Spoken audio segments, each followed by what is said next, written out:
É isso aí, pessoal. O tema da aula de hoje é lógica aristotélica básica. Isso parece muito louco para a gente estudar enquanto a gente está pensando em trabalhar com análise combinatória e probabilidade, mas a gente vai ver que isso é bastante útil. Este é o canal Matemática na Vida e esta é uma série sobre análise combinatória e probabilidades. Vamos lá, então esse é o nosso tema lógica aristotélica básica. Bom, a primeira coisa é o que é isso, né? Então, Aristóteles, que é um filósofo grego, vocês já devem ter ouvido falar, pelo menos, se nunca estudaram, já ouviram falar, ele desenvolveu uma lógica, ou seja, um estudo lógico, e esse estudo ele vai basear toda a matemática, na verdade. E aí a gente precisa um pouquinho disso para a gente trabalhar com as probabilidades, né? Então, vamos tentar entender o que é isso. Em primeiro, ele fala sobre o que é uma premissa, né? Premissa, na verdade, é algum fato que você descreve, né? Ele pode ser, por exemplo, esses fatos aqui, né? Ó, todo político é corrupto. 4 é maior do que 3.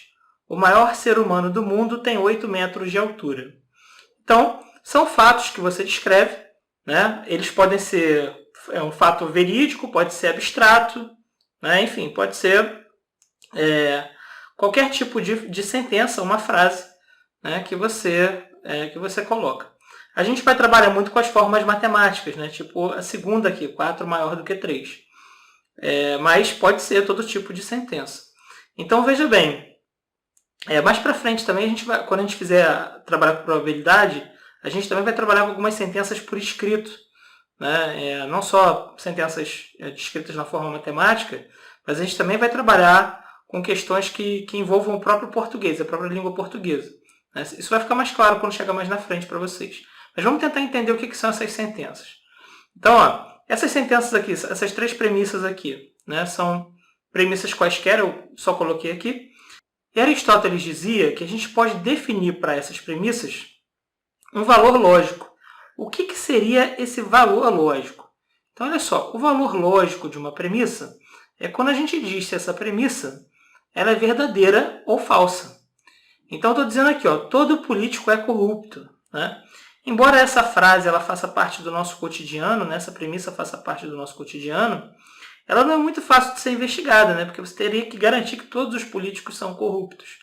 É muito provável que essa frase seja falsa. Deve existir pelo menos um político que não seja corrupto, né? Então, muito provavelmente, essa frase aqui é falsa. Mas eu não sei, né, se é verdadeira ou se é falsa. Eu não tenho como afirmar se ela é verdadeira ou se ela é falsa. Tá? Eu não tenho instrumentos possíveis para me dizer se isso é verdade ou não. Mas eu acredito que não seja, né? A segunda é que 4 é maior do que 3. Né? Essa aqui a gente vai atribuir um valor lógico, né? E a gente vai dizer que ela é verdadeira. Né? Essa outra aqui, ó, o maior ser humano do mundo tem 8 metros de altura. Né?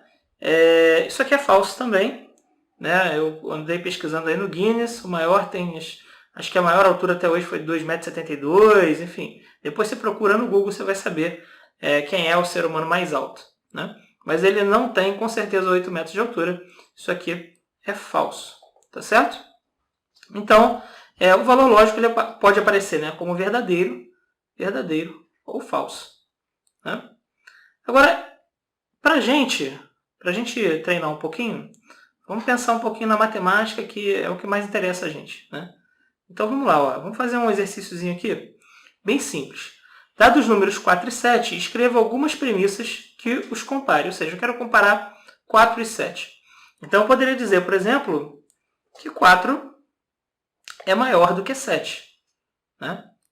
Eu não estou dizendo que isso é verdadeiro, veja bem, isso é uma premissa de comparação. Estou dizendo que 4 é maior do que 7. Né? Obviamente, essa premissa é o quê? Ela é falsa, né? Eu também poderia dizer que 7 é maior do que 4. Já essa premissa, ela é verdadeira. Poderia dizer que 4 é igual a 7. Outra premissa que tem um valor lógico falso. Poderia dizer que 4 é diferente de 7. Né? Essa é uma premissa que tem valor lógico verdadeiro. Né? Posso dizer que 7 é menor do que 4. Né? Isso aqui é falso. E posso dizer que 7 posso dizer que 4 é menor do que 7. e essa é verdadeira. Eu ainda poderia utilizar o sinal de menor ou igual, né? Poderia fazer 4 maior ou igual que 7, 7 maior ou igual que 4, 7 menor ou igual que 4 e 4 menor ou igual que 7. Né? Mas essas aqui já estão boas para a gente. Veja bem, ó, essa aqui, ó, essa premissa aqui, ó, 4 menor do que 7. Né? Ou 7 maior do que 4, né? A gente diz que elas são identidades lógicas. Na verdade, elas significam a mesma coisa, embora escritas de forma diferente. Tá certo? Da mesma forma, essas aqui, ó, deixa eu circular aqui com outra cor. 4 é maior do que 7, ambas falsas, né? E 7 é menor do que 4. Tá certo? Elas também são identidades lógicas, embora sejam falsas. Né? Uma é uma identidade da outra. E aí, o que a gente precisa entender agora, e que vai ser mais importante para a gente, é fazer a negação das premissas. Então, ó, vamos dizer que eu quero negar essas premissas aqui. Todo político é corrupto. Eu sei que vem na sua boca muito rápido pensar que a negação disso seria nenhum político é corrupto. Né? Essa é uma negação? Com certeza é. Né? Existem vários tipos de negação. Tá? Eu vou tentar dizer o que é a negação de uma premissa para vocês. Então, imagine que você tem uma premissa qualquer. Por exemplo, todo político é corrupto. Se eu consigo dizer alguma coisa diferente disso, né, que não seja exatamente uma identidade disso aqui, então isso é uma negação dessa sentença. Aristóteles desenvolveu um princípio chamado princípio da não contradição. Vou escrever ele aqui. Ó. Ele é muito importante. Por quê? Porque ele diz que se uma frase é verdadeira, né, e você cria uma outra frase negando essa, o que vai acontecer? Essa outra frase com certeza vai ser o quê? Vai ser falsa. Porque não tem como duas frases diferentes que falam sobre a mesma coisa serem verdadeiras. Tá certo? Obviamente, desde que você tenha criado a frase para que seja uma contradição dessa. Mas isso pode soar um pouco complexo. Por exemplo, eu estou dizendo que todo político é corrupto. Se eu disser assim, ó, 3 políticos são honestos, eu já estou contradizendo esta frase, porque essa frase diz que todo político é corrupto. Então, se eu digo, existem 3 políticos, com certeza existem 3 políticos que são honestos. Né? Então, essa frase nega a premissa 1. Né? Por quê? Porque eu estou dizendo o contrário do que isso diz. Isso aqui diz que todos são. Então, se eu apresento alguém que já não é o contrário disso. Então, essa frase aqui, todo político é corrupto, eu vou admitir que ela seja falsa. Eu não quero acreditar que ela seja verdadeira. Né? A gente tem exemplos de bons políticos. Então, todo político é corrupto parece ser uma frase muito falsa. Então, imagine que eu diga o seguinte, né? 99% dos políticos são corruptos. Essa frase também nega essa aqui. Porque eu estou dizendo agora na minha frase que existe 1% que é honesto. Mas pode ser que isso ainda seja falso.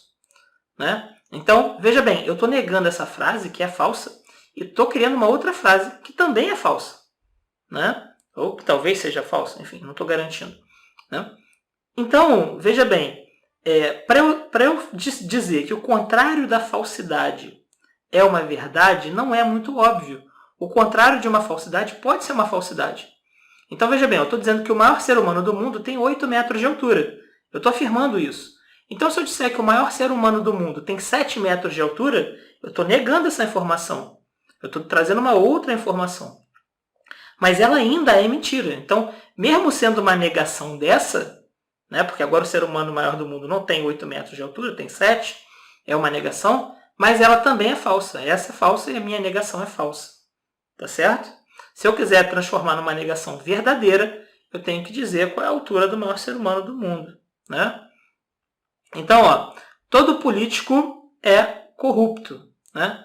Então, eu vou escrever uma frase, e é isso que me interessa, que transforme isso aqui em uma dicotomia. Quer dizer o quê? Que quando uma for falsa, a outra é verdadeira. Quando uma for verdadeira, a outra é falsa. Né? É tipo assim, sim e não. Né? Você está dentro de casa? Sim ou não?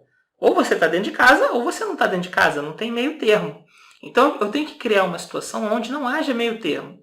Né? Onde o contrário do não seja sim, o contrário do sim seja não. Então, eu quero transformar isso numa lógica que a gente chama de dicotômica, dicotomia, né? Por quê? Porque se eu tenho, na dicotomia, eu tenho uma vantagem muito grande. Qual é a vantagem da dicotomia? Se eu tenho uma verdade e eu nego essa verdade, negar é isso aqui, tá? Isso aqui é o símbolo de negação. Se eu nego a verdade, então o que vai acontecer? Isso aqui vai me dar o quê? A negação de uma verdade vai ser uma falsidade, né? E se eu tenho uma falsidade, então a negação de uma falsidade vai ser o quê? Vai ser uma verdade, né? Então é isso. Se eu tenho uma verdade, eu vou transformar essa verdade, negando essa verdade, em uma falsidade. Se eu tenho uma falsidade, eu vou transformar essa falsidade em uma verdade. Tá certo? Então é isso. É isso que eu quero fazer. Eu quero fazer essa transformação. Para isso eu tenho que tornar essa situação dicotômica, né? Ou seja, eu tenho que garantir que o contrário desse todo seja todo o resto. Tá certo? Então, quando eu digo que todo político é corrupto, eu tenho que dizer o seguinte: existe pelo menos um que não é. Não me interessa se tem 1, se tem 2, se tem 3, se tem 4, se tem 5, se todos não são corruptos. Mas eu estou dizendo que existe pelo menos um. Pode ser que tenha 2, 3, 4 e assim por diante, né? Então essa é a negação. Então a negação que a gente vai usar para o todo, para que se torne uma dicotomia, existe pelo menos um que é não.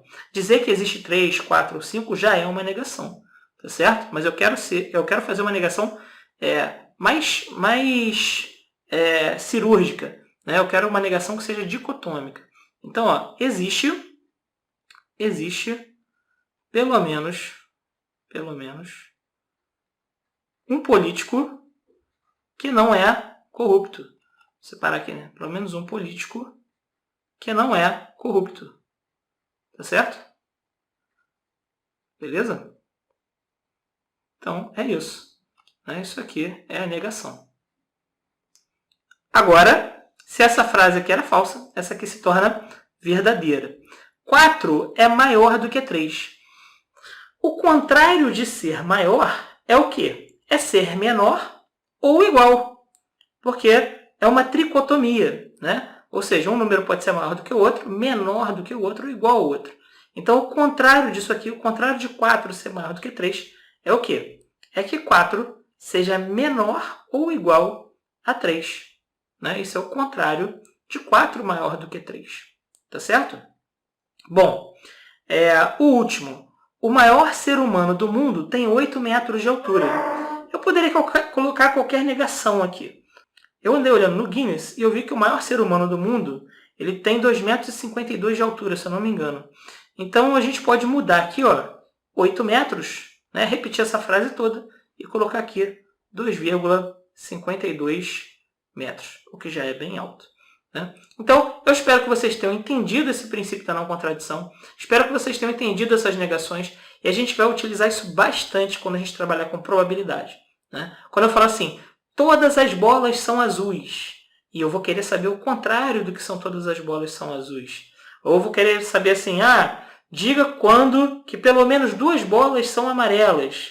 Ou seja, se eu souber quando todas as bolas não são amarelas ou quando apenas uma bola é amarela, isso é o contrário de pelo menos 2 bolas serem amarelas. Entende? Então se torna mais fácil fazer o cálculo. E é para isso que a gente vai utilizar a lógica aristotélica básica, para a gente conseguir criar uma premissa e a negação dessa premissa. Beleza? Eu espero que vocês tenham entendido. Até a próxima aula. Aquele abraço para vocês. Eu espero que você tenha gostado desse vídeo. Se você gostou, clique na nossa logo e se inscreva no nosso canal. O próximo vídeo desta série também se encontra aí embaixo. Não se esqueça de ativar o sininho para você continuar recebendo também as nossas publicações. Aquele abraço para vocês e até o próximo vídeo.